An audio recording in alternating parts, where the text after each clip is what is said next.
Hello, my Tubies, my Teletubbies. It's me, Sheila Truelove, here with you today. And I want to introduce you to someone who is my mentor. I know I've received several notifications where people are telling me how they binge watch me, and I seem to help them get through the day. And that's wonderful. At the same time, I think everyone needs somebody that they can, you know, be motivated by. And my motivation, one of my motivational people is Deborah Cooper. And her name is Deborrah Cooper. And she has several books. I bought all of her books. Her books are amazingly eye-openers. The first book is The Black Church, Where Women Pray and Men Pray. But it's Prey, like when you're going to prey on an animal. So that's an interesting book. And she has Why Vegans is the New Black. More than 100 different delicious recipes for people who are living the vegan life. And she got this other book that's mad cool. It's called Sucker Free Love: How to Avoid Dating the Dumb, the Deceitful, and the Disaster. Something went wrong. Please try again. The disgusted. I don't know what that's all about, but anyway, nobody's sitting up here doing that. No. I want to introduce you to her, and we're going to talk about women who stay in bad relationships, because she has an interesting spin on it, and I wanted to share her with you. Okay, let's listen in, and we'll talk. You know how we go back and forth, back and forth. Be wary. I tell you. I need to be patting myself all on my back. This was hard, and I've almost made it. But welcome everybody to the show for Friday night. This was 2 live streams in a row. We have 2 more over the weekend. So I hope you're ready. Some really good topics that I think will have a good appeal to a great many women. Oh, wait a minute. What you got, Ma? What you got? I got something. Uh-oh, she got her soda. Better get this ready. My famous LaCroix. Tonight I want to talk about, this whole month has been about trying to get inside your head and figure out where you are and why you're there. What the things are that motivate you, what things you may be doing that are shooting you in the foot, how you can improve yourself and your mate selection criteria. You'd have firmer boundaries. I mean, it's all about you becoming the best you that you can be. And then on the last show of this month, do you hear what she's saying? Giving you some tips. She's good. I mean, this woman is amazing. I wake up with her. You know how some folks may wake up listening to the AASSC, because he's good too. He's amazing. And I always listen to Joyce Myers as well. She's great for me. She's amazing, because she is, I hate using that word amazing constantly, but it is what it is. Anyway, I definitely have Deborah Cooper. She's not really what I use in the morning. She's pretty someone I listen to at night before I go to bed, because when you're laying in the bed, I get to meditate a bit on a lot of what she's saying. And this lady, she is so on point. She was married for, I think, 37, 40 years. I think she was married. No. She was married for like 30 years or 32 years. Her husband passed away. And she's been out there trying to date and trying to, meet some decent guys. But, the dating world right now, no. No. Anyway, let's listen into what she's saying. She's trying to help women to understand why they stay in bad relationships and refuse to, move on. On how you can live your best life going forward, kind of wrapping things up and sending you on your way. What I wanted to talk about now, about a week or so ago, I addressed, thanks Van, I love what you do for me to help me do that too. My moderators be on it. I don't know where these people came from, but I'm happy they're here. But you guys, I don't know, 2 weeks ago or so, maybe I think it was on a Saturday. I did a show about setting, knowing your limits and your bottom line. You know, what it is you will and will not accept, what it is you're looking for, what kind of standards you have for the guys that you will decide to date. You know, you're meeting them, you got to screen them some kind of way. So that's how this was about, your screening techniques. And if you have some that would, you know, that are firm enough to eliminate certain people, what are they? And I was shocked at how many women just really don't have any. I mean, they have some basic things like, well, you know, he got to look like this, and he got to, you know, not be fat, and, you know, he needs to have a car, but a lot of people don't even have that. And, you know, he needs to be having a job, but some women didn't even have that. So it was, you guys were like all over the place. And I wanted you to, you know, really think about that. I mean, if you let some broke joker into your life and he's all up in your house and then you end up taking care of this dude, I mean, what are you doing? How is what is the purpose of that? So that's for screening initially. You know. So this is why I can identify with Deborah Cooper. Again, check out her channel. Trust me, you won't be sorry. You're going to be, I don't know, you're going to come back and say, thank you, Miss True Love. Thank you for introducing me to her. She's amazing. There I go with that word again, amazing. She's, okay, spectacular. Because the things that she say is so down to earth. It's like she asks a few women, what is it exactly that you're looking for? Well, he has to have a job. He has, no. She didn't say, they didn't say a job. He has to drive this kind of car. He has to look a certain way. He has to, all these things that are superficial and unimportant. This is what the females were looking for. You know, and like Deborah Cooper, she's shocked. You see, I can't even get the words out. I'm just like at a loss with the females of today, of what they're willing to put up with. I don't understand. God. And I know there are like older generations, let's say 30, 40, 50 years back, and they look at like my generation, if you will, and they be like, oh my God, what's going on with them? They don't understand. But this generation, man, like the 80s, from the 80s on, I don't know. No. Just meet the dude. You know, what is it that he's going to need to have in play before you go on date number 2, 3, 4, 5, and maybe look at having a relationship with him. Okay, that's what that show. This show is the next step of that. So, okay, he made the initial cut.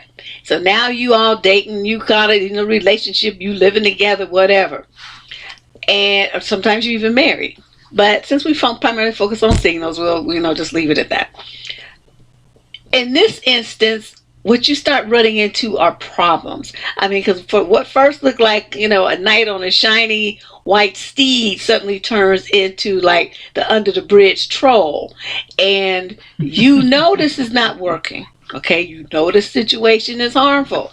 You know this dude has turned out to be a knucklehead.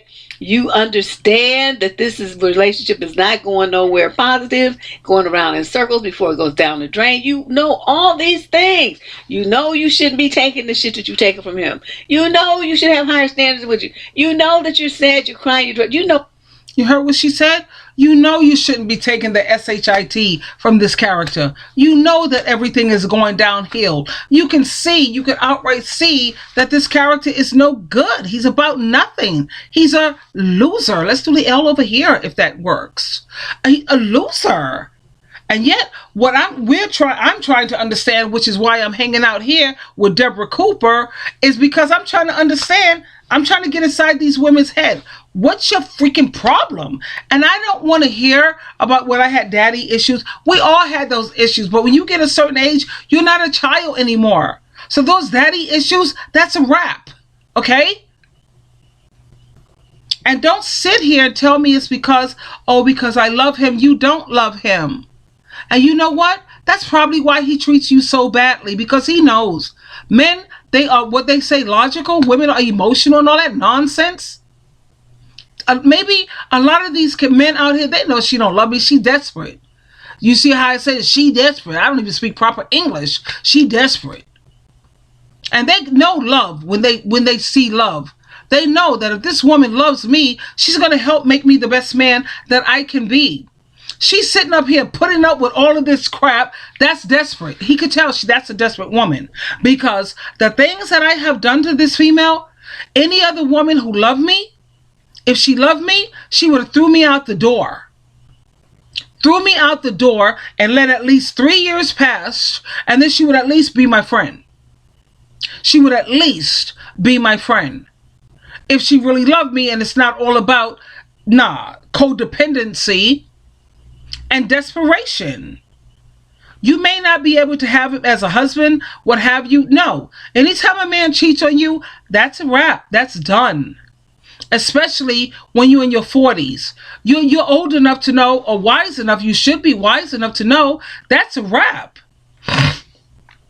And I know a lot of females say, that's easier said than done, because some women, they don't have jobs and they was relying on his income. I'll never understand God in the folk freaking world. Why would a woman do that? In the century of 2000, in the decade of 2000, really? Why would a woman do that when they've seen time and time again how when a woman gets a certain age, how these males, they trade you in for the younger model? Why would you do that? Be a housewife? Oh, God, I don't understand.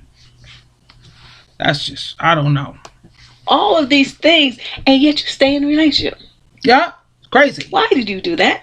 Thank you.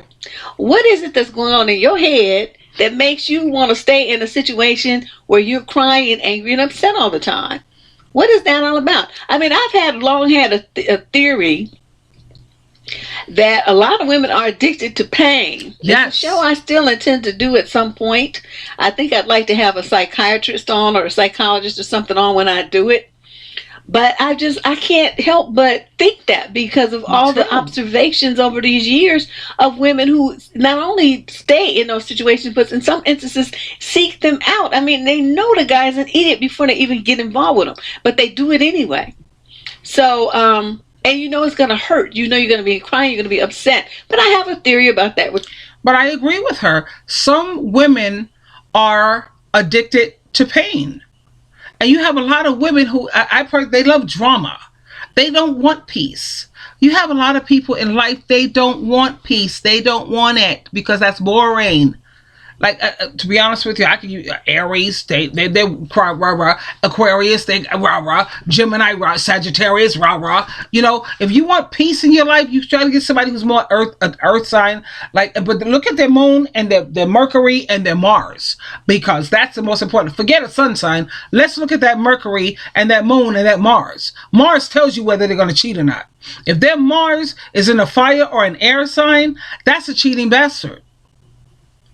And you got to make sure you look at your moon and their moon and see if that's compatible. Mercury and Mercury, is that compatible? Because when I did my ex Narcs, my Mercury is in Capricorn. That's intellect, highly intellect. His Mercury is in Aries, childish. Never grow up. His Mercury is in Aries. I looked at this guy's chart, and I know, me, a Christian, and I'm a Christian, but many people see this as horoscopes, astrology. I see it as psychology because it's so right on point.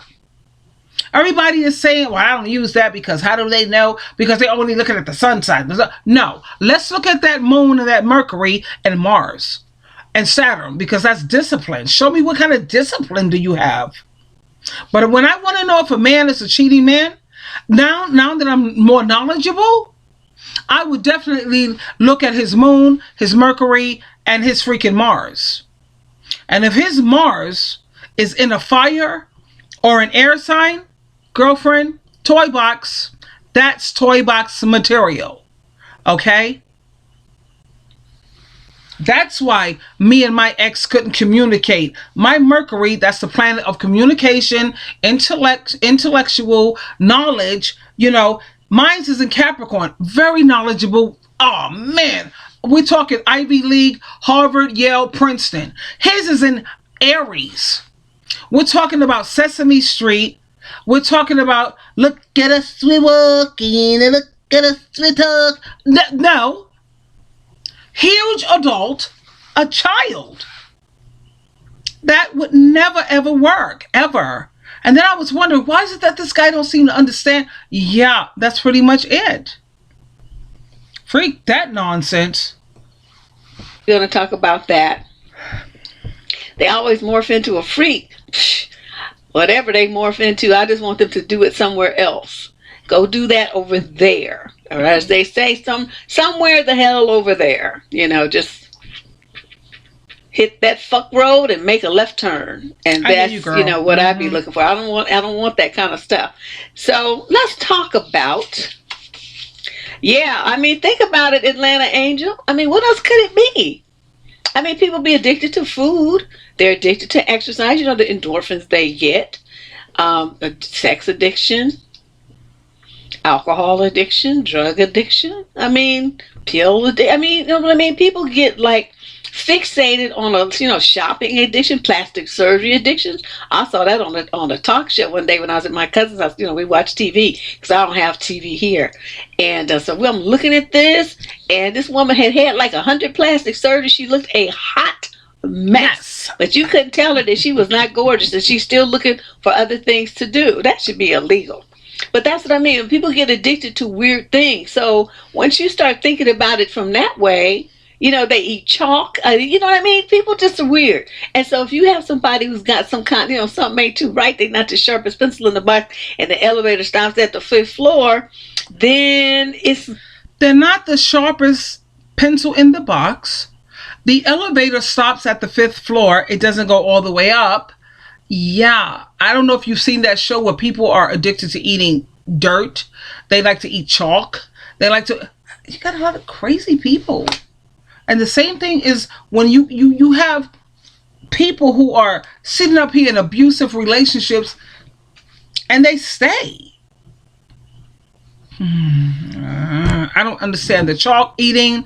I know about OCD. I know about ADD. I know about ADHD. I know about bipolar. I know about schizophrenic. I know about narcissistic disorder. Now that I recently learned, that's pretty much what we've all been through.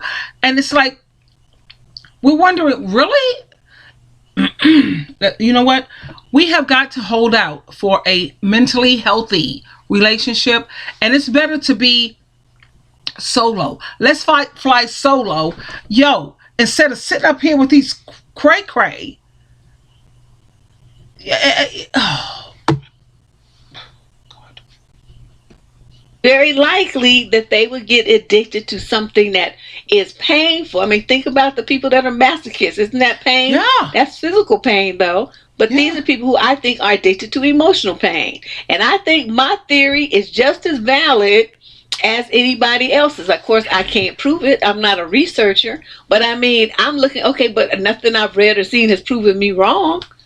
That's how people come up with theories a lot of times. And then they research them. So I think I'm onto something. And like I said, in all these years, I haven't seen anything to prove me wrong. So let's go and let's talk about this. Let's see, I made my notes. I'm trying to be organized for February. Then I'm going to go back to being my regular raggedy self after this is over. So you guys don't be getting used to me being this organized, because Deborah Cooper, stick around, trust me. All right. So why would a woman stay in a relationship with a guy who puts her down, who hems her in, who repeatedly abandons her, who demeans and negates her, and perhaps even physically abuses her? Why? Why would a woman hold down 2 jobs to keep the rent paid and food on the table while her man sits around smoking weed and playing video games all day?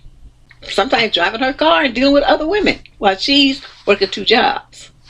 Why would a woman allow herself to be emotionally blackmailed by her boyfriend's threats that if she leaves him, he's going to kill himself? He would just be one dead. You heard what she said? I didn't even hear what she was saying. He would just be one dead soul, because my ex-knock tried that too. He was like, I'm going to kill myself. He was talking to me after he received the divorce papers. He called me up and he was crying like crazy profusely. And of course he was just out of control. So I had to calm him down. He was like, I'm going to kill myself. I don't want to live. I'm too depressed. And I said, well, because I already knew, because my son is a social worker and a counselor and a therapist. So he had already prepared me how to handle that. So when he said he was going to kill himself, I said, well, I'm sending over, the ambulance or the police or the mental health care people. They're coming onto your house right now. I'm calling them. I'm getting off the phone with you right now. And I'm going to send some mental health people to you right. He's like, no, you ain't got to send nobody. No, you ain't got. He wasn't going to kill himself. But I did. I sent the mental health people over there anyway. And once they go over there, they have to give him a psychiatric whatever to see if he's going to hurt himself. And normally, once the ambulance go over there, they have to take you to the hospital. They have to. You got to call him on it. Dusty motherfucker. She said he would be one dusty MFer. MFer. That your man is cheating on you. You have facts, you have figures, you have proof, you have evidence. And he even got another woman pregnant. And he tells you this. Why do you believe that you can work that out? Hello. Why would a woman who is deeply disturbed by her man's obsession with porns or drugs or alcohol or gambling, anything which turns his attention away from her and their relationship, why would she stay with that man? Right. Why would a woman stay with a man who burdens her with responsibility, all the housework, paying all the bills, taking care of the children pretty much by herself, having all these responsibilities and obligations? Even if he's one of them dudes that stays home all day playing video games and smoking weed. He don't do shit. And she don't make him do shit. Why do women stay with men they let move into their house? And the guy has a job. He's working or whatever, but he doesn't pay any bills. He doesn't contribute anything to the house. Now on a regular basis, if he does, it's $50 here, $100 there. Well, he eats up that much food in 2 days. So what is he doing? And why is he living at your house rent free? And why are you letting that happen? Why would a woman stay with a man who can't hold down a job, or he won't even look for one? He ain't trying to work. And he treats you like his personal piggy bank, because every time you turn around, he got his hand stuck out. Gimme, gimme, gimme. I need, I want, can I hold? Baby, gimme. Why? Why would you do that? Why would a woman say, and I want to reiterate too, all of these things that I'm saying have come straight out of my advice column. None of these came from anywhere else. These are all pulled from advice letters that came into What the Fuck Tuesday, or that were in the chat of the question and answer days. These are all things that people have asked within the last 6 or 8 months. Okay, so here's another one.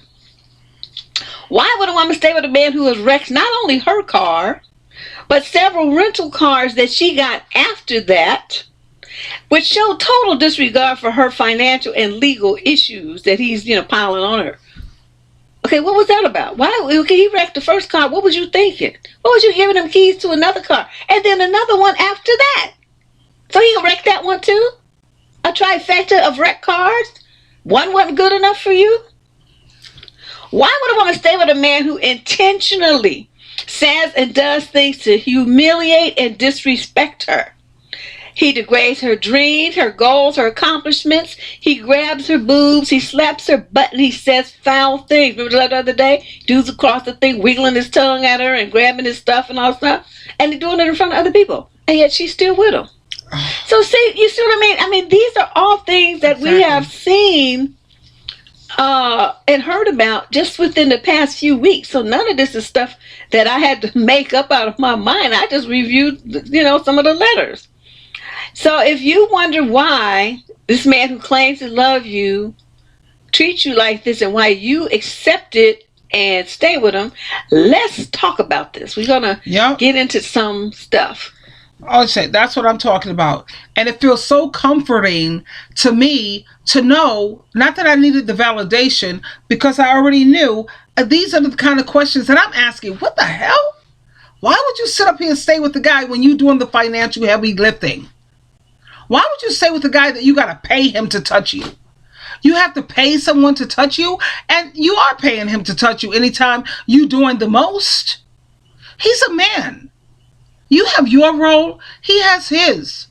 Why are you doing his role and your role? Being submissive, being nurturing, and you're doing the financial part too? I don't understand that. I'm sorry. I'm at a loss. And Sheila True Love is hardly ever at a loss. I'm just at a loss because these are things that I may want to do, but I can't do. I can't do that. I can hang out with you for a little while, man. You know what I'm saying? And I'm trying to look out for you and have your back and all the above. But come on. I think I could do about, I ain't going past 90 days. And after 90 days of this, no, I have a problem. I have a huge problem. Yeah, I do. Yes, Kaylee. I haven't seen that name in here before, but these are issues that were all presented in my advice column here on this channel within the last few months. Yeah. All of them were pulled from letters, and I could have got a dozen more. Let's not even talk about the women whose men decided they abide and want to, have boyfriends or used to have boyfriends and wait until they engaged and married to spring that news on them. Okay, I just all of a sudden I remember that, and they still there too.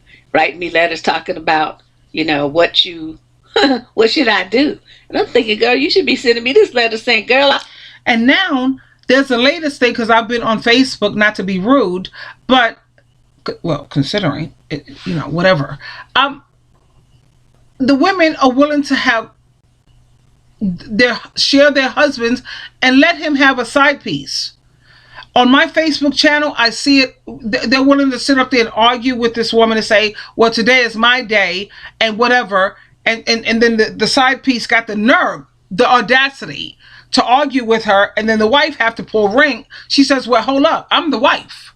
Okay. So if I say so, we shouldn't even be having this type of discussion. And the guy, he's sitting up there, narcissists, they need their supply. He's getting all that supply. It's just like, you're giving him fuel to a car that can't run without fuel. You just gassed him up. You gave him all the energy. I don't understand. Let's go back to Deborah Cooper. Why? What's wrong with these women? It's better to fly solo than to be in an institution of misery. You know what? I don't even believe in marriage anymore. I don't believe in family. I don't believe in organized religion. No. It's crazy. left that motherfucker and I'm in Barcelona, Spain, enjoying my life. That's what you should have been sending me instead of this confused letter talking about, that's my husband, that's my fiance. It's like, your fiance, like, First of all, these females talking about, well, that's my husband, blah, blah, blah, like we say. Once he stuck his penis in someone else, what does the Bible say about adultery? Let's be said. What does the Bible say about adultery and abandonment? Adultery, abandonment equals, come on, work with me here. Adultery, it equals divorce. The marriage is over. Once he stuck his penis or she done wrapped her vagina around some other man's cock, the marriage is done. I know the Bible says you don't have to do it, but it's done.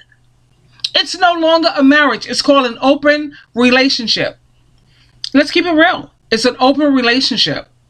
Okay?